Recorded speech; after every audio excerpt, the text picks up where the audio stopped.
Welcome to Your Week with St. Luke's, a weekly podcast from St. Luke's United Methodist Church in Orlando that invites you to go deeper with Scripture, to learn God's story, so that together we can live, love, and lead a life following Jesus to awaken disciples and reveal the kingdom.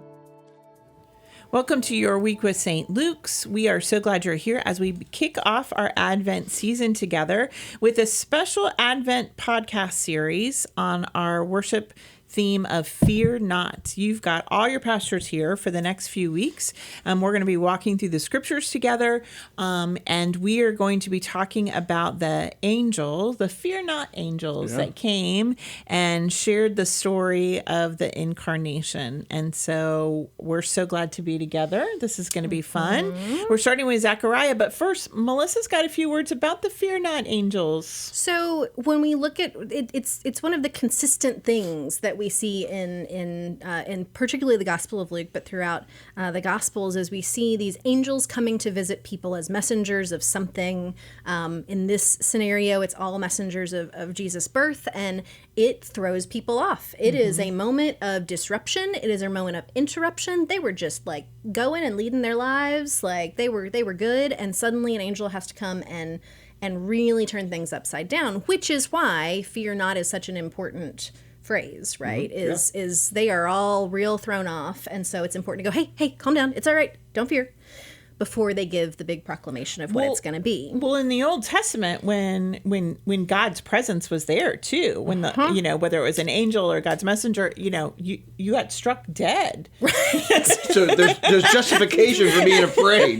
Like, I don't want to die. Like, when he came down from the mountain, people were like, "You saw God's glory, and lived. What's that about?" And there's all that lore about if seeing the face of God is all of that. Right. But what we find is that these moments of fear not and these moments of angelic visits and interruptions aren't just a Jesus story piece. We see throughout the Old Testament where angels of the Lord appear and alter what seems to be a path that is predictable in someone's life.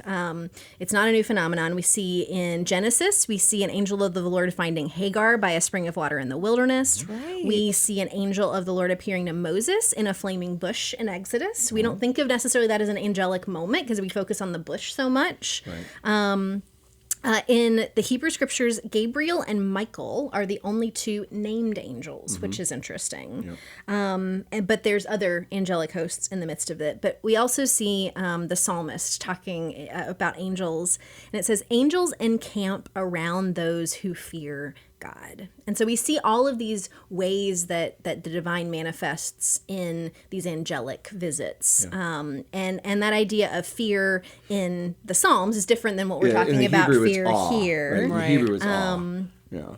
And so to be able to think of this as a continuation of the tradition, as a continuation of God's work. So it is, while they are all unexpected moments for the recipients, it's not necessarily unexpected that God would call this way, that God would manifest in this way, in this very awe-inspiring, in this very jarring and holy interruptions, is what one commentator calls it, that are going to shift the course of someone's life. Well, like Jen said, angel means in Hebrew is messenger of the Lord, right? And so it's a little different than our as Christians and modern day thinking about our loved ones. Sometimes we think of them as angels. Here in these texts, it is God's voice speaking, God's presence being known. So it's back to your point of like, hey, whoa, what's going to happen here?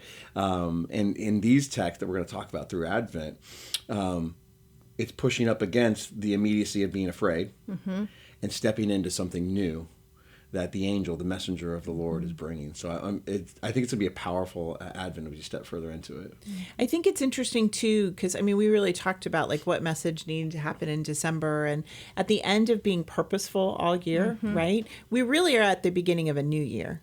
Yep. And we'll get into what our New Year's theme is going to be in the coming weeks.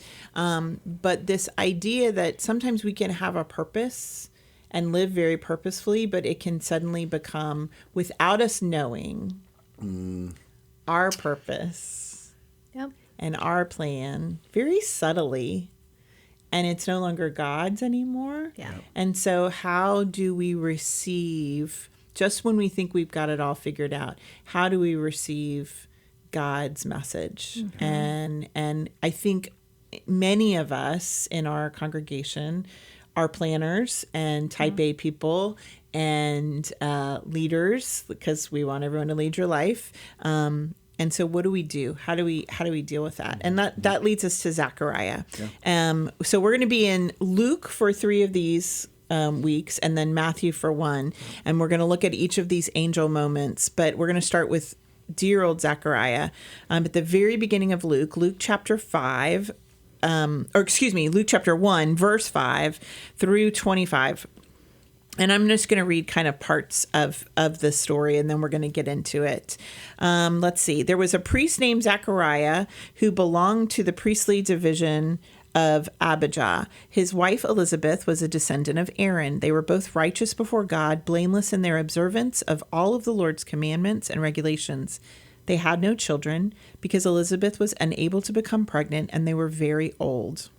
They both were very old. Right. One day, Zechariah was serving as a priest before God because his priestly division was on duty. Following the customs of priestly service, he was chosen by lottery to go into the Lord's sanctuary and burn incense. All the people who gathered to worship were praying outside during this hour of incense offering. An angel from the Lord appeared to him, standing to the right of the altar of incense. When Zechariah saw the angel, he was startled and overcome with fear. The angel said, "Don't be afraid, Zechariah. Your prayers have been heard. Your wife Elizabeth will give birth to a son, and you must name him John.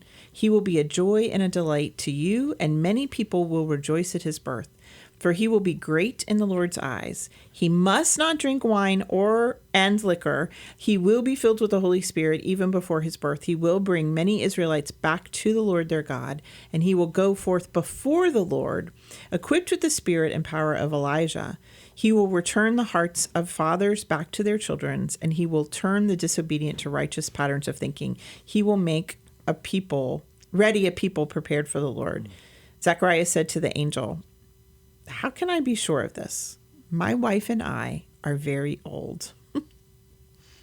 The angel replied, "I am Gabriel. I stand in God's presence. I was sent to speak to you and to bring this good news to you. Know this, what I have spoken will come true at the proper time.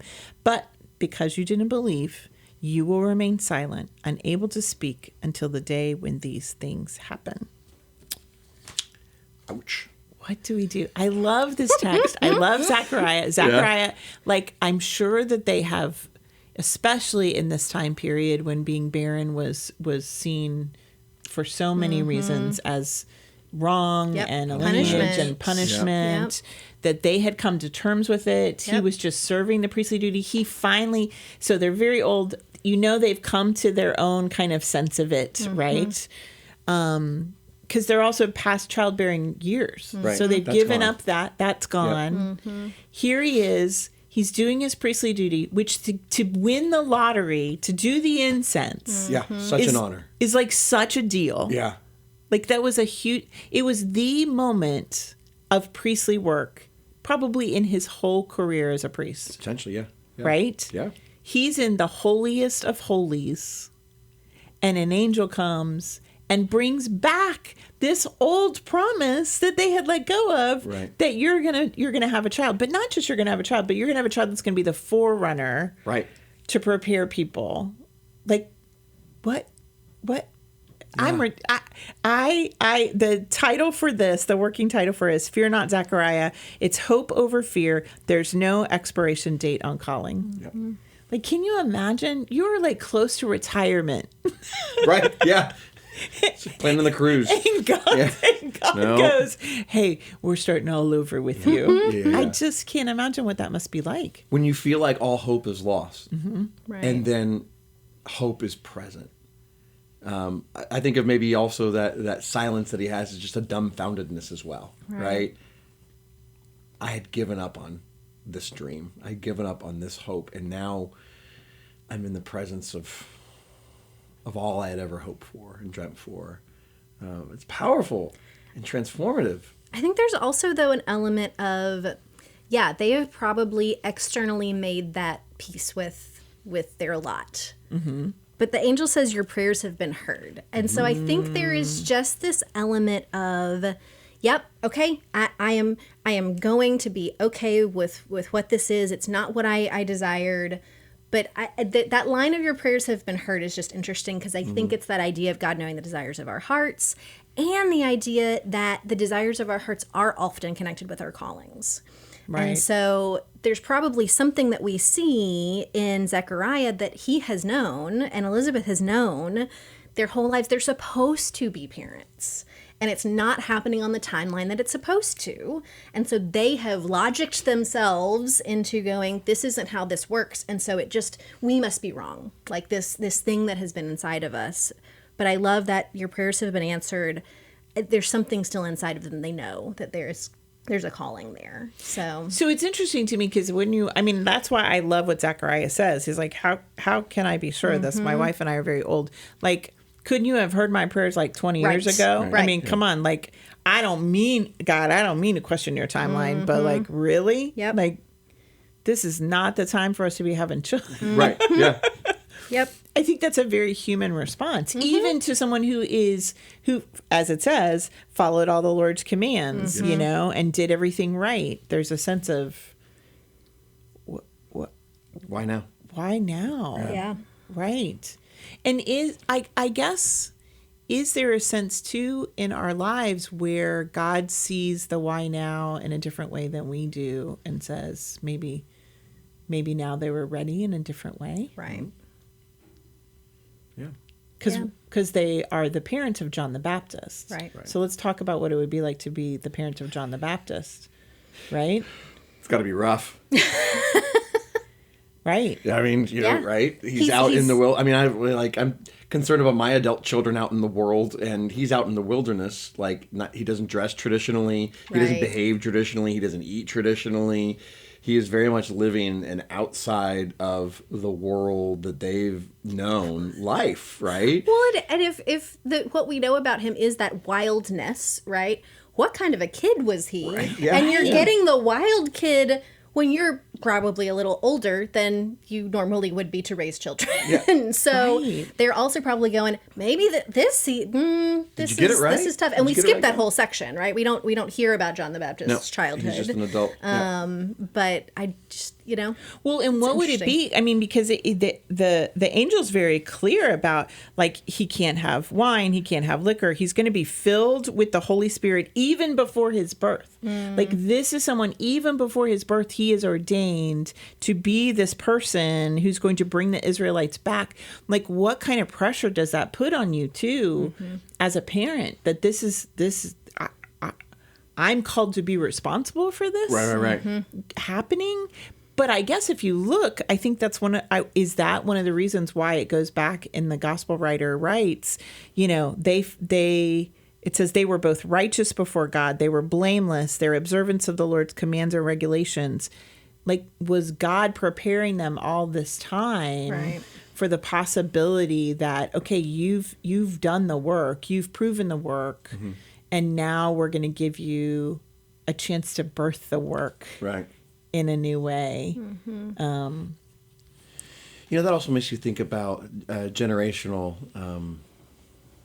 blessing's not the right word, but how we benefit from the generations that have gone before us and spoken into to who we are today, and our responsibility we have for the next generation. And the last podcast we talked about all those families and new babies coming into this world, and they want that blessing for them, that they have been prepared for this moment, for just such a time as this, right? Right. And so while it can seem daunting, this lost hope, this lost call that is present, you're ready for it. You're ready for it. And it's really easy in those moments where it doesn't seem logical or it seems scary. I speak for myself, use my self-focus. I want to then go, but this, and what about this, and what about this, and what about this? And the angel says, you're going to be silent for a little while. I'm so glad you said And that. I I was think thinking the same thing. often in those moments where things seem so chaotic and so impossible and so too much or whatever it might be, the only place that we find hope is if we just stop for a second. And so the angel's giving him that gift to be able to move toward it being a hopeful experience by saying, you're going to be quiet for a little bit. And I wonder, we don't get all of every encounter he had. I wonder what he heard in those times. I wonder what conversations he overheard. I wonder what places where he would have spoken up that he just listened, and how that shaped him too. I agree, because I think the only way we have hope over fear, because hope is an action. I've been listening to a lot of different podcasts about that. Brene Brown's done a lot of research around hope, that hope is not a feeling, that hope is an active verb, an active word that we use. To have to be silent means I can't speak hope, or I can't feel hope into existence. I have to stake my life on it and move in it and listen to it and hear it and let it become something outside of me that I hold on to and claim. And I can't speak cynicism, and I can't speak, arguments. Doubt. I can't speak all of that. Right. Yeah, But what about and Yeah, because we speak into existence so much of what we fear. So much. Right. So much. So I titled it "There's No Expiration Date on Calling," because, Melissa, you've been working with a group of our 50 North that I would say are like 55, 60 North, who are just realizing that there really is no retirement in the Bible. Yep. They are finding healing from things that they didn't even know how deeply some of the hurt had gone, which is then inspiring them to make space for others and others in their peer group, but also others in other generations and their grandchildren and, neighbors and things like that. And I think it is so incredible, when we talk about calling, the most common place that gets talked about is that high school graduation moment. Like 9 times out of 10, if you see a resource about discovering your calling, it's going to be for young adults. It's going to be for people in their late teens and early 20s. But as I was sharing with someone who, again, has just retired and says, I got to figure out, I don't know how to live now. I don't know how to live in this phase of my life. And I know I want to do that with purpose. But they felt like they were the only one. And I said, no, the place when we look at research on calling across the lifespan, the place that is the hardest moment of calling, to discover calling and to discern calling, is that moment of retirement, empty nester moment, those moments that there aren't resources for, the moments that we don't talk about. And particularly that sort of last half, last third of life is the place that people tend to struggle the most to identify calling, when that's the phase of life where you may have the most capacity to live into callings. And so it's been beautiful to get to sit in that space with people. I always joke they let me interlope as a under 50, but to be able to sit with them and to be a companion on that journey is holy. Yeah, and they get it, and some of them have said I had to be quiet for a little while, and I had to stop trying to make it happen myself, and so this lands with some of that. Well, and I think there's something beautiful about that. Each of the 4 fear nots are around a birth, and here you've got Zechariah, and they have a literal child. They have an actual birth of a child, but really, it's about letting something be birthed in us, that God, our next calling, like what is God trying to birth in us? And how do we have hope around that? What were you going to say, John? No, I was going to say that's what I was thinking of. When we're stuck on a birth of a child, it's the next season or the next chapter, turning the page, but it's the next opportunity, right? And as a preacher's kid, my dad would always say the newly retired are the backbone and the strength of the local church. And so, I mean, this text brings that out again, and these people who are living into that. And, I think of like maybe some of their hopes when they were in high school. Oh, I'd love to do this, but I really got to pay bills, right? My parents want me to do this. There's generational push too, right? And well, maybe now's the season because of all of the life you've lived, just like Zechariah and Elizabeth. Now's the season where you can, that hope is returned in a new and powerful way that's going to transform what God's doing here at St. Luke's. Yeah. So just when we think we're done, just when we think we're counted out, just when you think all hope is lost, you can always count on God to send a messenger of something new. So we're going to finish this off and let you think about maybe what God is trying to birth in you. And just when you thought you were done with something, or you had come to the end of a dream, you know, or a hope you had, how can you be open to whatever God may call, whatever messenger God may send to you? And we'll see you Sunday in worship. Yeah. Communion, all in Sunday. It's going to be great. Yep.